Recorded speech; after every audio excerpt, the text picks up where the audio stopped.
Capwise hockey transaction portals are the new way of reporting all of your player movement. You, as always, will move players on Fantrax, but you'll also record those movements using the transaction portal. That will cause it to automatically be updated on the spreadsheet, and your changes should be reflected in real time. This video will give you a quick tutorial on how to actually do that. I'm sure there'll be many nuanced questions that arise as we move forward. And as they do, of course, feel free to ask them. So the first thing I want to point out is that you must be logged in to your Google Drive account in order to use the transaction portals. If you don't already have a Google Drive account, please do go sign up for one. You do not need a Gmail address to have a Google Drive account. It's a little bit tricky. They try to trick you into it, but you definitely don't need one. You can use your Outlook or your Yahoo account or whatever else it is that you have to sign up for a Google Drive account. Google Drive is free for the basic account, and you don't need any more than the basic account for what we're going to do. But you do need to be signed in order to use this. I'd also recommend downloading the app on your phone, iPhone, Android. There's an app for both. You're going to, in order to be able to use this on your phone, you're not going to be able to do it through the browser. You have to do it in the app. So download the Google Sheets and Google Drive apps on your phone so that you can do that way. Once you're logged into the spreadsheet, you're now going to see a new menu up here called the Capwise Hockey menu. This is something that wasn't available before when the spreadsheet was just open to the public, but if you're a logged in user, you're going to be able to see it. So when you click Capwise Hockey, you're going to see a few options here. One is the trade portal, which you've seen some instruction on in a different video. Click that. It's going to open the trade portal up in a new tab. Takes a second, but then it opened on my other screen. And then you can use the trade portal from there. The next is the Capwise lookup tool. That functions the same way. That takes you directly to the lookup tool, which is also where you can look up to see if you owe any fees.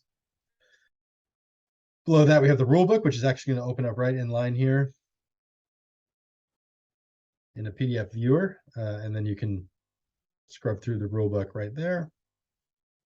The next section down here, this will take you directly to the PCFL, in this case, the PCFL homepage on Fantrax.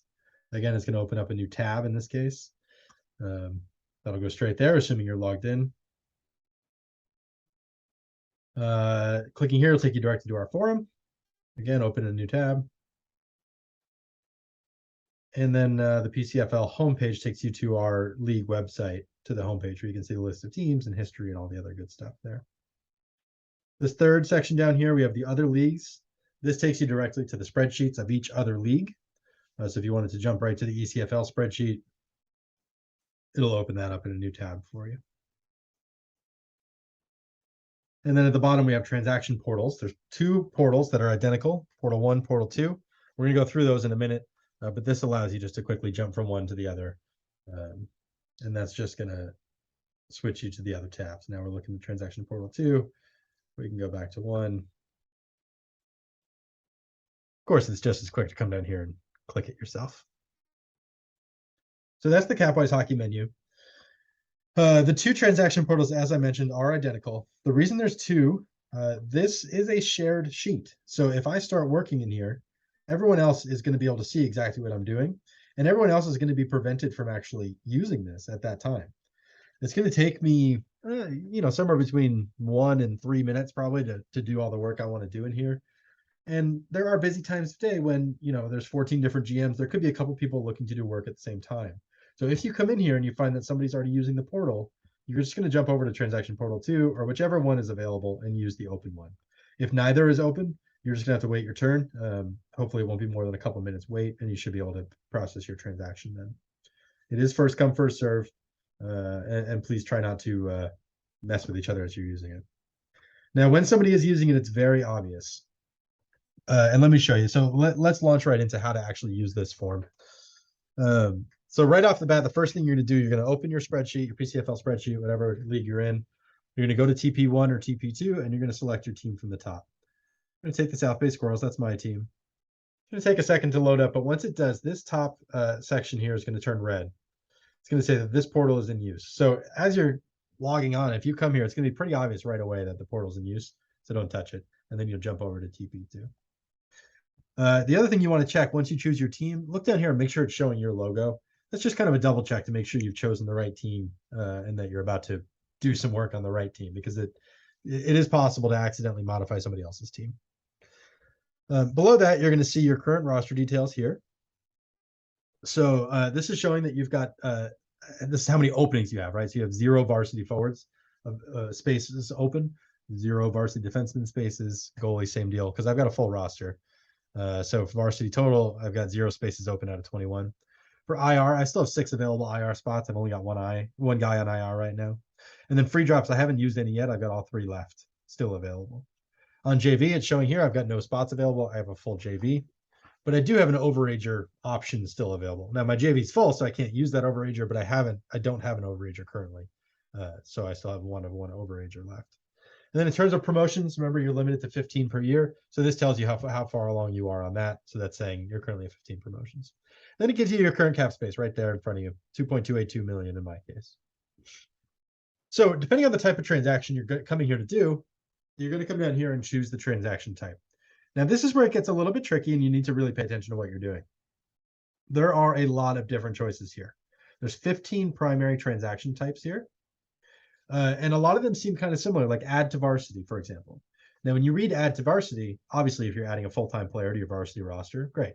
But maybe you're also thinking, oh, what about adding an IR replacement? Would that be add to varsity as well? The answer is no, it's not. So add to varsity is literally only full-time varsity roster players. Also, promotions are separate. That's down here under promote. So basically, each different type of like very specific transaction has its own heading here. So you want to read through all these, get to know all of them, and make sure that you're using the correct one. Now, I tried to put them relatively in order of what happens most often.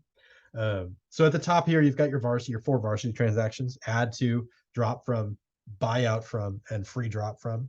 Those are pretty straightforward. Then you've got the JV ones. You've got add to JV or drop from JV, and you've got promote and demote, which means move up and down from JV. Below that, you've got your IR transactions: first move to IR, and then reactivate from IR, which of course is the opposite. And then you've got add as a second replacement or promote as a second replacement if that second replacement is coming from JV. So those 4 are all about IR. And then if you have an overager, you can drop directly from the overager slot or buy out from the overager slot. And then at the bottom, you have buyout from your dropped list. So those are players that you've already dropped, and now you want to do a full buyout. You can still do that there. Now, all of these are explained in the help menu up here. If you click this little pink question mark, it's going to explain everything that's going on here. And at the bottom, you see all the different transaction types, and it's going to tell you what they're for. So if you have any questions, you can always come in there and read that. Now, let's just start with a very simple transaction for me. I've got a full JV. Let's say I just want to drop somebody from JV. I'm going to go down here, drop from JV. And I'm going to choose Matthew Murray. Now, a couple things happen. First of all, this changed from current roster openings to projected roster openings. So now this is saying after I make this move, what am I going to have? And you can see I'm going to have 1 spot open on JV after I make this move. It's also showing me now my projected cap space. In this case, my cap space doesn't change. This is just a JV transaction. But if I were adding or dropping somebody from varsity, that would automatically update and show me my projected cap space. So it's going to tell you right away if you're over the cap. The other thing that happened is over here, this transaction assistant turned green. That's telling me that the transaction is legal. Now, if I was doing something illegal, like for example, I've already got a full JV. So let's say I wanted to add somebody to JV. It would in theory let me. But when I try it, it's going to flag up in here in red that this is an illegal transaction. It's giving me too many players on JV. It will not let you process this transaction. You could try, it's just that it won't work. The only warning that it allows you to bypass is if you wanted to put yourself over the salary cap. So if I wanted to buy out somebody from varsity, if I was going to buy out Vincent Trocheck, that puts me way over the salary cap. It's almost 8 million over the salary cap. Now it's giving me a warning. It is saying it's going to put you over the salary cap, but it's still a legal transaction. There are times when you might want to put yourself over the cap. For example, in the summer when we can be over by 10%, or if you've got a trade coming and you know you have a trade coming, you're trading for some cap space maybe, or you've got a couple other moves that you know are coming. You could be over the cap for a couple hours, during the day while you get your team in order. So it will allow you to process that transaction. But let's go back to dropping from JV. We're going to drop Matthew Murray from JV. One thing I wanted to point out, when you choose drop from JV, It's going to think for a second, and then it's going to give you the appropriate drop-down list here. So these players that you're seeing right here, these are my JV players. It's only showing the players that I could actually drop from JV. Likewise, if I was to drop from varsity, it's only going to show me my varsity players. If I wanted to, well, I don't have anybody on my dropped list, but if I did and I went to buy out from dropped list, it would only show me the players on my dropped list. You can see I've got none. When I go to add to JV, it's going to show me every available player who's JV eligible. This is the entire world. Every player that's JV eligible is showing up in here. If I were to add to varsity, it's going to show me every varsity eligible player, which means a player that has a contract currently. I think. Maybe it's showing you everybody there, but either way, it's not just JV eligible now. It's showing you everybody. Let's go back, drop from JV. I'm going to drop Matthew Murray. Now, actually processing this transaction is very simple. If you're on your desktop, like I am right now, you're excuse me, you're going to click the on desktop button. It's going to take a second. Now, a typical transaction is going to take between 60 and 90 seconds to process. That's just from the time you click the button. So it takes you, a couple minutes to get set up in here. And then when you click the button, it'll take 60 to 90 seconds. The first thing that happens is this is going to pop up. It says you're about to submit a transaction, cannot be undone. Are you sure you want to proceed? That's just a double check to make sure you're ready. Of course, something can be undone. You can't undo it yourself. But if you make an error, just reach out to me, of course, and I can adjust it manually. Assuming you're good with this, you're going to hit OK. Now, down in the corner here, you see what they call toast messages. These are going to pop up and tell you where you're at in the process, more or less. This will update as the process goes on. As I said, it can take 60 to 90 seconds. So just be patient with it. And importantly, don't close the window. Just leave it up here. Let it keep running. It's going to do its thing. What it's doing right now in the background, it's identifying where Matthew Murray lives on the South Bay Squirrels spreadsheet. It's going to find the exact cell that he's in, and then it's going to go into that cell and remove him. Now, once it's done, it's going to direct me back to that spreadsheet so that I can check it.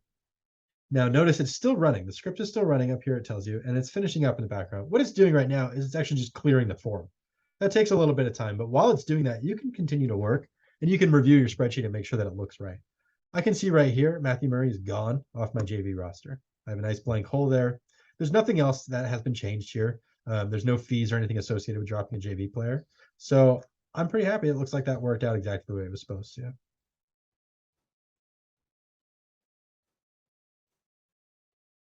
Now I want to show one more type of transaction here that's a little bit more complicated. Maybe we'll do two more. The first thing I want to do is actually just demote a player into that opening. So I'm going to just go down to demote. I'm going to demote Vincent Trocek into that opening that I have on JV. Now you're going to see here my projected cap space goes way up because I'm moving Trocek down. I'm going to fill my JV back up, so I'll have no spots available. So I'm going to click on desktop here. Again, it takes a second just to spin up. It's going to give me that warning message. I'm going to click confirm. And it's going to run through the process. Now, again, what it's doing, it's identifying where Trocek is on my varsity roster. It's removing him from there. And then it's identifying where the open space is on my JV roster, and it's placing Trocek into there. The whole thing takes, again, 60 to 90 seconds. Depends on your internet connection and Google servers traffic and things like that. All will play a role in it. While that's happening, I just want to point out, you're going to notice that all these team spreadsheets have a lock on them. That means they're protected. That prevents you from going in and accidentally modifying something in there directly. Everything you do should be done through this portal. You should not be going directly to your team sheet and making any changes. And these locks are going to prevent you from doing so. So here we can see Trocek was sent down to my JV to the open spot. He's flagged in red because he's an overager. And now I have an open spot on my varsity roster. So the final thing I wanted to show was how to actually promote a player from JV, because that's a little bit more complicated. That's not just moving the player up. It's also going to add a promotion fee.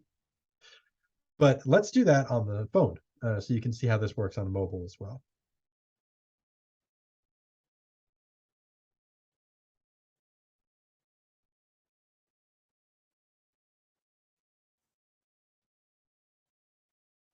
Bear with me here while I get the phone connected.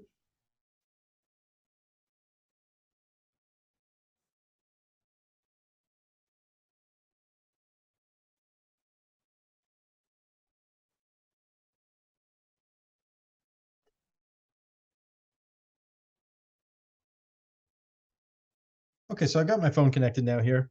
You can see it looks exactly the same. So I'm using the Google Sheets app on the iPhone right now. It's really pretty slick. You can just kind of scroll around using your finger.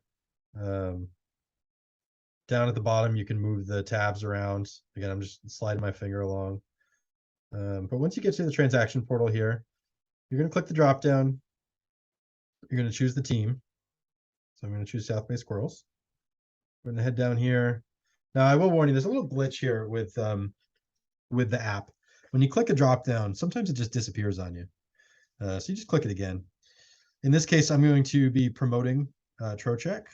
So I can do promote. I'm going to come over here to player. And again, it's showing me my entire JV roster here. So I'm going to scroll down and find Trocheck. That looks good. Now, when you are using the mobile app here, first of all, you got to scroll over in order to see Transaction Assistant. It's not visible on the screen unless you really zoom out. But you can't click this on desktop button. It just doesn't do anything if you click it. So instead, you're going to go to where it says on mobile. It looks like a button. It's actually a drop-down menu. You're going to click that, and you're going to get two choices, which are on mobile or submit. Change it to submit. You're going to see it turns red. That's all you have to do. Now just wait. You're going to see there won't be any pop-up message or anything like that, but right below where it says submit, you're going to see a series of messages kind of confirming that it's in progress here. So there it says in progress, still working. Now, again, it's following the same basic process that it does for the desktop app. It's a slightly different bit of code, but it's more or less the same process in terms of how it works. So we wait for that to process 60 to 90 seconds, again, give or take. The JV promotion, it's a little bit more complex, has to add a little bit more information into the spreadsheet, so it's going to take a little bit longer, but still it moves pretty quick. And I want to say you can do up to 10 transactions on any one form. So if you wanted to add 10 guys to JV, you could queue this whole thing up and add 10 JV moves all at once. Of course, that happens, from time to time. You do these mass ads or mass drops before the amateur draft, things like that. Okay, so just again, watching the progress here, it still says hang in there. It's almost done. It's just clearing the form here. But I can now head over to the Squirrels sheet and just confirm that everything looks right. I do see Vincent Trocheck back up there at the top of my varsity roster. And if I look down under promotions in the bottom right corner, I do see a promotion fee was added for him. So everything looks exactly as I would expect. Let me go back to the desktop app now.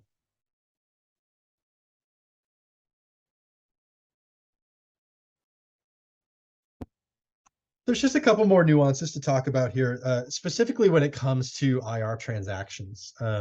So moving a player to IR is relatively simple. You're going to choose the move to IR option here. Hopefully, I'm not going to jinx anything by saying I want to put Vincent Trocheck into IR. When you change this to move to IR, the next option down here is no longer going to be your 15 menu items. It is right now, but give it a second. It's going to change. Should change. You're going to get a limited option of subsequent transactions after move to IR. It's not working. Stand by.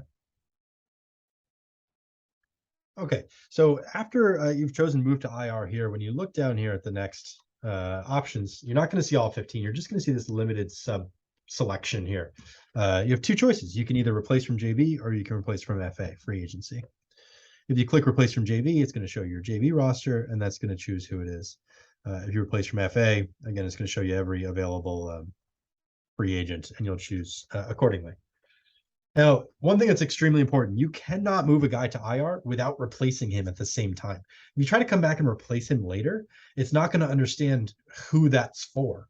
So these moves always need to happen in tandem. So let's say I wanted to replace him. Let's do it from JV. Give me a little quicker. Replace him from my JV roster with Adam Ruzicka. Great. Go ahead on desktop and do that.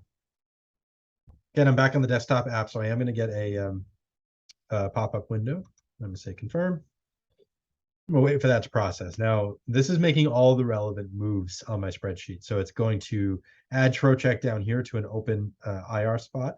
It's going to add whoever I picked, Ruzicka, in here as a replacement. It's going to say he's from JV. It's going to add the date that he was promoted as a replacement. It's also going to add Ruzicka up in here. You can see Trocheck now is disappearing. Ruzicka will disappear shortly. All those moves will happen.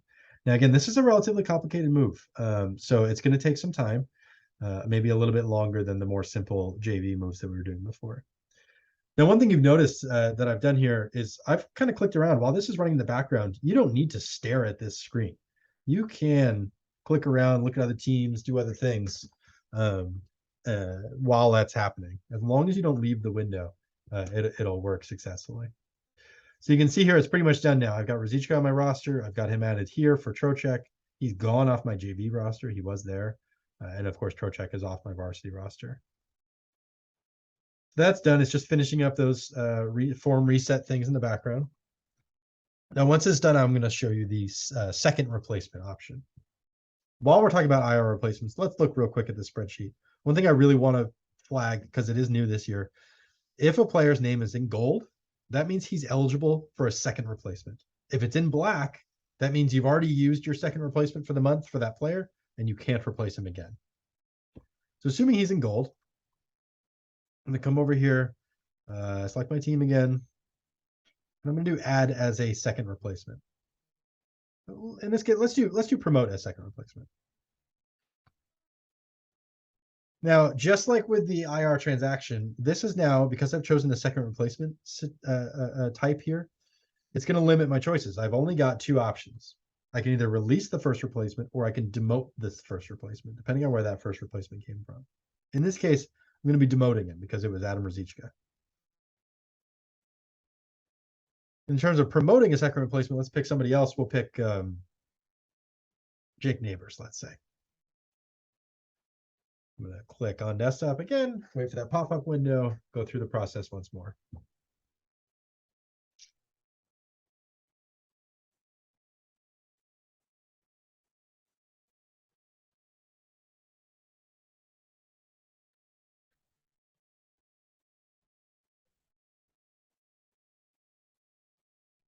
One thing I want to say is if you are staring at this screen while the transaction is being processed, you're going to see all kinds of crazy messages. You might see yourself over the cap for a minute. You might see yourself with too many players over for a minute. You're going to see warnings pop up, and this is going to turn red. All that stuff you can ignore. During the actual processing of the transaction, there will be times at which you have duplicate players or you're missing players or the process just isn't finished yet. Just ignore that as it's going on. It's not until the form is totally reset that you know the transaction's complete. Going back over to my sheet now just to see where it's at. I can see that Jake Neighbors has been added here. I can see that Adam Ruzicka has been sent back down to JV, just like I'd expect. And looking down here, I can see that Jake Neighbors was added on the 13th, still for Vincent Trocheck. One thing to point out, Jake Neighbors now is in black, right? Because he was a second replacement. So now I can't add another second replacement for a month. So he's going to be in black for the next month. When the month is over, he's going to turn gold again. If you're wondering when you can add that second replacement, like you see it's black, but you're not sure if it's maybe tomorrow it's going to be gold or is it going to be gold a month from now, you can't remember. There's a couple ways to find out. The first is just to look right here and see when you added him. If you added him on October 13th, a month later, November 13th, okay, that's when he's going to be eligible. You could also scroll all the way down to the bottom.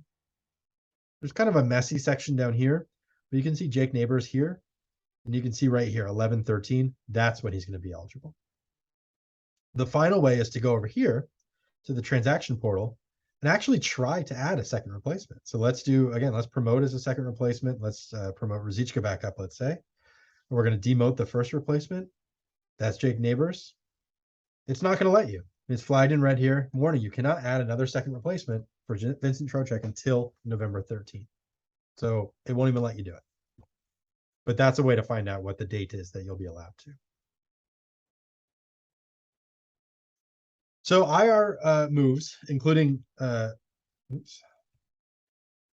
second replacement moves, those require, as I mentioned, a secondary kind of move, if you will. So it's,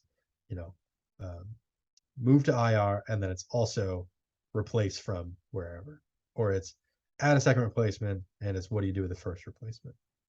Everything else is just a single move. Now, I say that importantly because when it comes to reactivating somebody from IR, you do not need to also post the subsequent move of the replacement player. So what I mean by that, reactivate from IR. If I click that, it's going to show me everybody I've got on IR right now.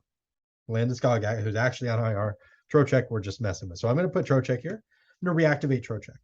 I do not need to go in here and say demote whoever it is, Jake Neighbors. I don't need to tell it that. It is smart enough to know, okay, Jake Neighbors is the replacement for Trocheck, and he's from JV. So I can just click, I can just say reactivate Trocheck, click on desktop, and let it go. And you're going to see it'll move Neighbors back to JV. It'll move Trocheck back to my varsity roster. It'll clear both those players off the IR section. And you're right back to where you were.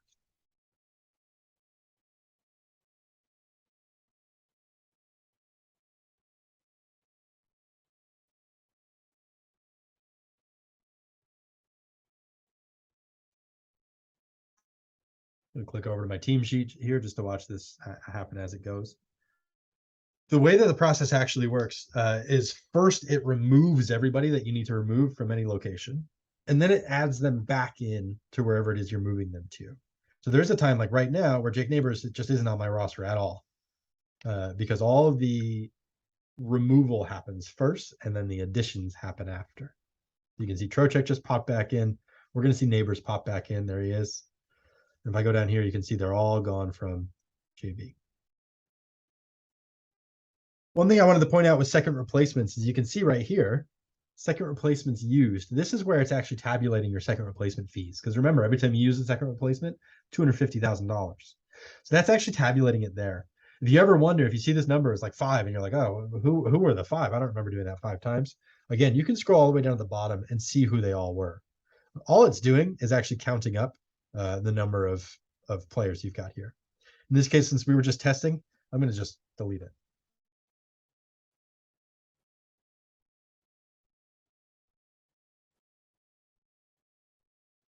I also need to remove a couple of fees here.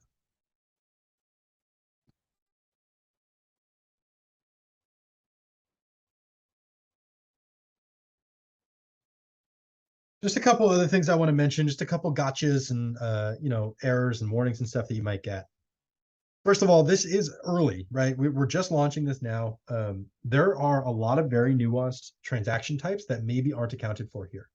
If you ever run into something that you don't know how to add or handle through this form, let me know. There might be something I've thought about, haven't thought about rather, a type of transaction that you do that I haven't considered that we'll need to add something for. Similarly, we might run into some errors here. Things won't work the way they're expected. If it's a major error, a couple things are going to happen. You're going to get an error message, first of all. It's going to say something went wrong. It's going to say that James has already been notified, and that's true. I'm going to get an email. It's going to say, hey, so-and-so was using the form, and X, Y, or Z went wrong. Please look into it. It's also going to hide the transaction portal that is broken. It's going to leave it right where it was, and it's just going to hide it. Until I get a chance to come around and fix your problem, your team sheet might be a little bit messed up. You might be missing a player that you're supposed to have.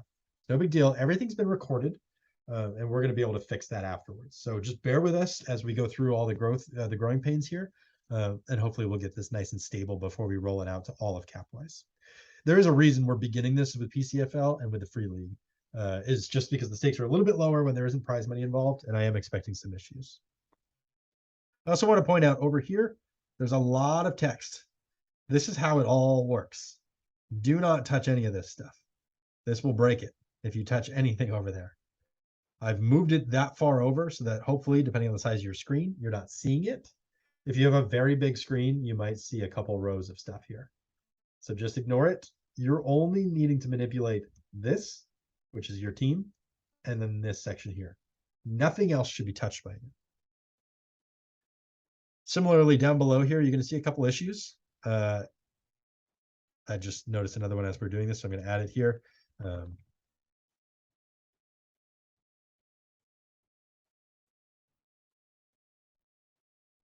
So that stuff is just my notes to myself. I think it's only on TP1, not on TP2.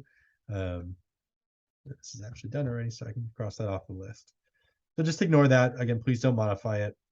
If you have suggestions or thoughts or concerns or things that you've noticed, send me a private message or post it on the forum somewhere and we can add it to it there. Again, this is a work in progress. Why are we doing this? Maybe that's worth saying, because I understand that this is asking you to do a little bit more work. The reason we're doing this is obviously for the sake of my time. This is going to allow us to expand Capwise infinitely. If everybody's processing their own transactions, that's saving me so much time every day. I can't even tell you. It's probably about 90 minutes per day for the 10 leagues that we have. So that's saving 90 minutes per day for 10 leagues. If it's 20 leagues, that's 3 hours a day. Obviously, I don't have that kind of time. So that's the main reason we're doing it. The last thing I wanted to show here before we leave is how this is actually going to be recorded. I'm still kind of toying with this, but as of right now, you've seen this on the forum now probably. There's, instead of the player movement thread, there's a transaction log. This is going to show you the moves that have happened. The first post is just the last 50. And then below that, you're going to see the older ones. So 50, 51 through, forever. And that list goes on and on and on. This isn't updated to the second, but it updates every probably 10 minutes or so. So that should be pretty quick and a pretty good way to see what's happening. The icons are explained up here. It's all like this is demotion, promotion. That would include demoting a IR replacement and stuff like that. Moving to IR is the little IR symbol here. Adding to varsity is a green plus sign. Dropping or releasing is a line here, and then a buyout is a red dollar sign here, like umbrella almost. So that's going to be there. There's another thing to show, which is a work in progress and not super relevant when PCFL is the only league using this. But once all the leagues use it, there's some value here. Just pulling it up on my other sheet here.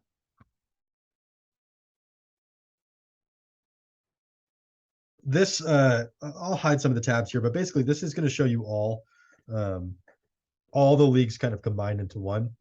But this is PCFL. Here you can see all those stuff we just did. All the Trocheck and Neighbors, Ruzicka stuff we did during testing is all showing up here. It's also going to track some trends. If a player is added in 3 leagues or more leagues within a 3-day window, it's going to show up in here. And you can see add trends and drop trends and stuff like that. These will be shared widely on the forum once we have more leagues using it. So anyway, that exists here. This also is just kind of basically the permanent record of all transactions that are made using the forum. So this allows us to really track them all. It also tells us who made the transaction here, which is important. That's all there is to it for now. This is obviously a work in progress. I appreciate you taking the time to watch this video. I appreciate you and the PCFL taking the time to kind of be the guinea pigs on this. If you come across issues, as always, bring them to me. Suggestions, I'm way open to suggestions on this to make this better for you, however I can do that. So don't hesitate to bring those to me. And good luck.